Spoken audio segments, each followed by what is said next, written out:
Hello my peculiars and welcome back or welcome to my peculiar corner. If you're new here, my name is Andy and here we are at yet another magical encounter.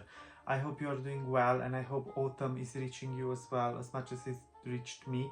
Actually today it's an extremely cold day, it's super windy, it's very cloudy outside, so it's the perfect weather to just grab a cup of tea and well watch my video, right? That's what you should do. It's a very good recommendation. I'm joking of course, but I really hope you will enjoy. Today we are going to dive into the last notebook of the history notebook collection, and that is Charles Darwin and the Beagle Adventure. Now I have to say this is my favorite book of this collection, and it's also the book that made me discover this collection, because I just found it by mistake and then I found the rest of them. But yeah, this was the one that really led me to this history notebooks collection, and I love it so much because I really do love everything connected with nature and animals and flora and plants and everything that's biology related as well. I was fascinated by it since I was little. So yeah, but without further ado, let's crack on with the show.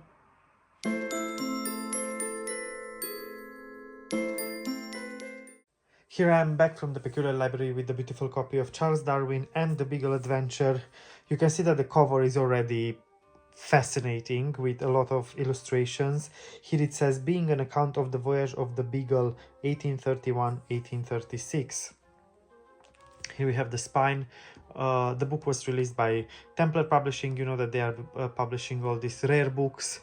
And then on the back we have again beautiful illustrations. This book was sold for £14.99, but as far as I remember, I think I paid £3 on it or something like that, because I got it from worldofbooks.co.uk secondhand. And here we have a bit of writing, so let's see. The mind is a chaos of delight, out of which a world of future and more quiet pleasure will arise. Charles Darwin and the Beagle Adventure. The voyage of the Beagle has been by far the most important event in my life and has determined my whole career.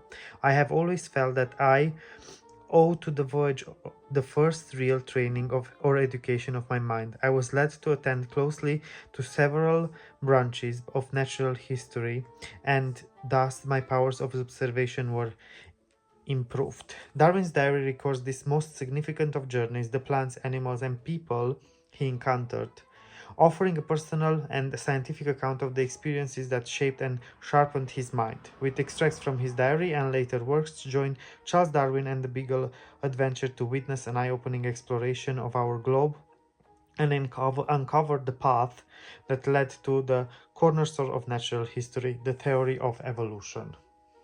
So without any other delay, let's just dive into it. Now, as you can see, again we have the magnetic cover, which adds a bit of magic to the book itself.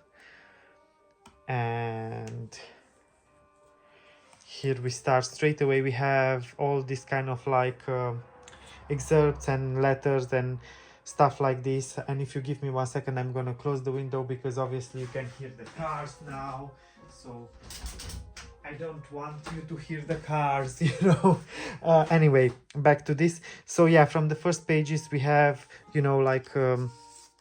excerpts, pictures from Darwin's life. Here we have, for example, Dr. Robert Waring Darwin, Charles Darwin's father. Here we have other pictures like with George Howard, Henrietta Emma, Anne Elizabeth, Erasmus Alvey with Charles Darwin's sons.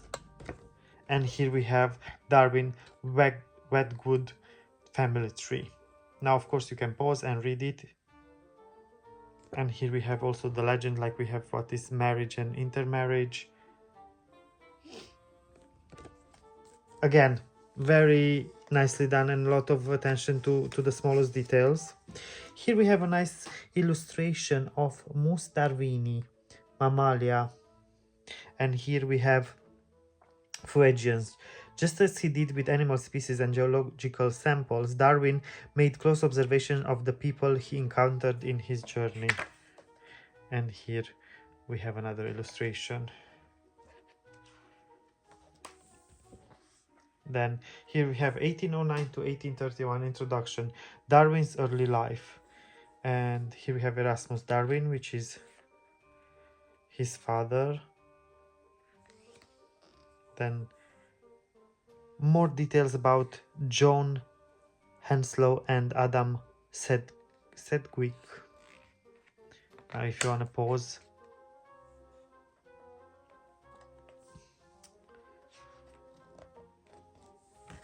Then preparations. This was in the autumn of 1831, the voyage ahead. Here we have something about Darwin. Also carried a selection of personal effects with him on the voyage, including 12 shirts, 1 carpet bag, and so on. So you have the entire list. And here we have something about Captain Robert Fitzroy on the equipment needed on the voyage. And here, for the attention of Dr. Robert Darwin. Again, it's full of letters and removables. Now I'm gonna just keep it like this for you. And you know, you can pause and read. And here it's about that this is Charles' letter to his father.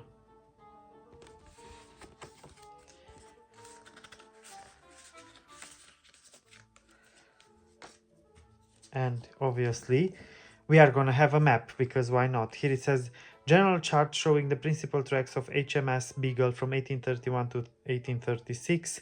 Here we have beautiful illustrations and the map itself, and I'm gonna try hopefully to fit it all in the camera, because my camera is kind of small, but let's see.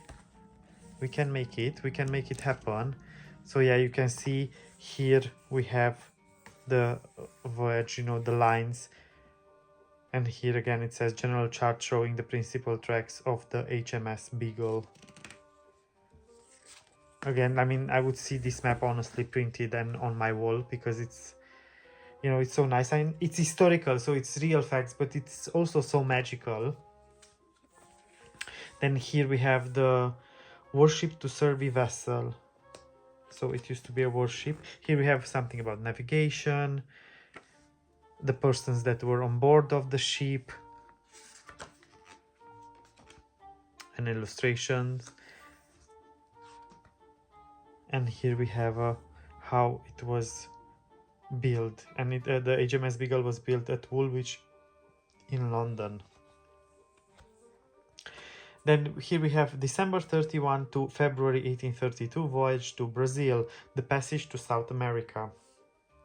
And now it starts with the beautiful illustrations of all the trees and plants and species of animals that Darwin found. And also we have something about slavery as well. Unfortunately, we know this is part of our history and we just can't, you know, deny it, but hopefully humanity learned from it. And here we have flora and fauna, orchids and other exotic tropical plants. Here we have beautiful illustrations of orchids. And then we have illustrations of Jaguarundi, Felis Jaguarundi. And then also we have puma. We have some type of bat, Desmodus dorbigni. I don't know if I pronounced that correctly, but you get it, you know. And here, of course, is the plants and animals of South America. Then we have South America up and down the coast. Here we have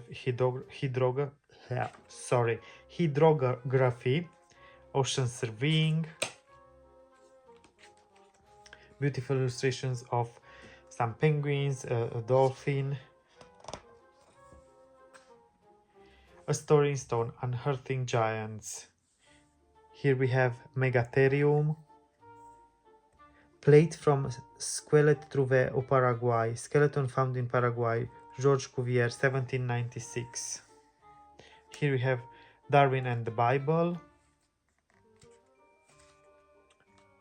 So if you want to pause and read. Then we have the skull of the rhinoceros-sized taxodon. Then here we have riding with the gauchos. We have beautiful illustration of Rhea Dorvini And also here we have this is the Calosoma beetle, but this I cannot see where it is mentioned what animal it is, but here we have some llamas as well. Then we have 1834 to 1835, Cape Horn, rounding the Cape. Here we have something about Fijians taken on board of the Beagle. Here we have about an earthquake at Concepcion. This is the Charles Lyell geologist, and we have about the geologist. And also something about Conrad Martens, 1801-1878. And here a beautiful illustration of the Beagle in the Moray Narrow, Tierra del Fuego by Conrad Martens. Then exploring the ants. Again, beautiful illustrations of a lot of species, shells, insects, mammals, and so on. Here we have rodents of the ants. It literally is like, you know, magical creatures, but we know that they are real, but all creatures are magical. Then here we have September to October 1835, the Galapagos, exploring the islands, beautiful map of the islands. And again, we have a lot of illustrations with birds here, some lizards, the Sally Lightfoot crab, and something about John Gould, 1804-1881. Then Galapagos wildlife, again, beautiful illustrations of many birds. Here we have Galapagos finches and Darwin by name, Galapagos finches, more about them, the Galapagos turtle. And then we have October 1835 to October 1836, homeward, the voyage back to England. And here we have a beautiful platypus, the duck-billed platypus. Then more people from the tribes that Darwin met on his journey. And here 1836 to 1882, after the voyage, preparing for publication. Here we have something about Alfred Wallace, the evolution since Darwin. And of course we have some pictures and other little things that add to the, you know, to the magic of the book. Here we have Emma Darwin. Then here we have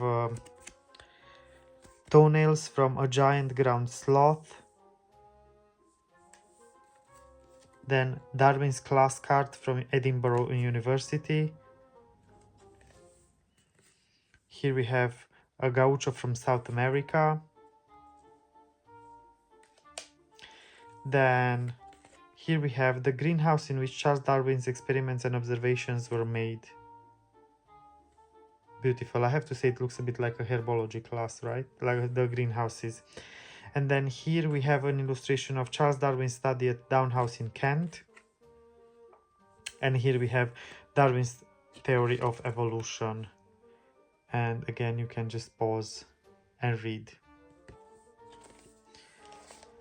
Again, beautiful. If you want to create a setup about Darwin, you know, these small articles and letters and everything else really adds to the magic of your setup. Now, as I said already, this is my favorite book in the historical notebooks collection. I really like it very much. It's, you know, it's about nature, plants, animals. It's everything I love. So yeah, let me know which part you like the most. Let me know which one of the books you like the most out of this collection. Now, if you're new here, you can go and check out my channel and explore the other videos. I did flip-throughs for all. We also have Shakespeare, we have Marco Polo, Cleopatra, we have Charles Dickens as well. So yeah, and many other magical books, because you know this is a channel of my peculiar library mostly. But anyway, I hope you enjoyed today's video. I hope you're gonna have an amazing weekend, and until next week, don't forget two very important things: stay magical, stay peculiar, always. Bye for now.